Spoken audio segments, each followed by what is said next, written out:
Chaque jour, de nouvelles personnes sont infectées par le virus du sida. Et les malades sous traitement le restent toute leur vie. En conséquence, le nombre de personnes qui ont besoin de soins ne cesse d'augmenter. À l'occasion de la Journée mondiale contre le VIH-Sida, le 1er décembre, Médecins sans frontières alerte sur cette situation. La seule manière de mettre autant de gens sous antirétroviraux, c'est de trouver le moyen le plus simple de le faire.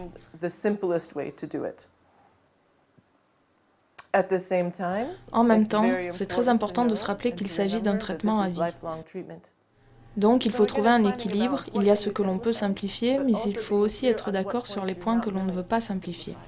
La simplification du suivi médical s'effectue de plusieurs manières. Entre autres, l'utilisation d'un nouvel antirétroviral, le tenofovir ou TFD. Un médicament plus cher, mais de meilleure qualité. À Mathare, un bidonville de la capitale kenyane, les équipes MSF utilisent le TFD depuis mai 2010. C'est un médicament que l'on donne en une dose. Cela signifie que les patients suivent mieux le traitement puisqu'ils doivent seulement le prendre le soir. Et cela veut dire moins de pilules pendant la journée. Et pour le personnel médical, c'est aussi plus simple, car il n'y a pas autant d'effets secondaires à surveiller chez les patients. La seule chose à faire, c'est de vérifier le fonctionnement des reins au début du traitement. Un autre élément de simplification, c'est la délégation des compétences. Face à la pénurie de ressources humaines, il a fallu transférer des soins habituellement dispensés par des médecins vers les infirmiers ou vers le personnel non médical. Ici, les infirmiers font certaines des consultations que traditionnellement un médecin aurait faites. Ce sont pour les patients les plus stables.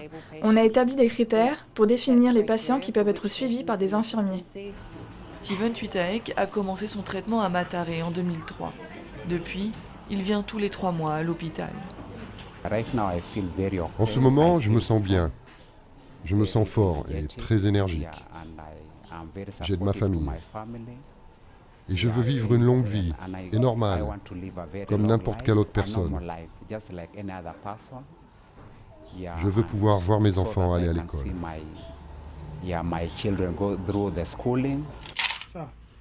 La simplification passe aussi par la décentralisation des soins pour être plus proche des malades, la mise au point de tests biologiques qui facilitent le suivi médical et l'espacement des rendez-vous pour les patients les plus stables.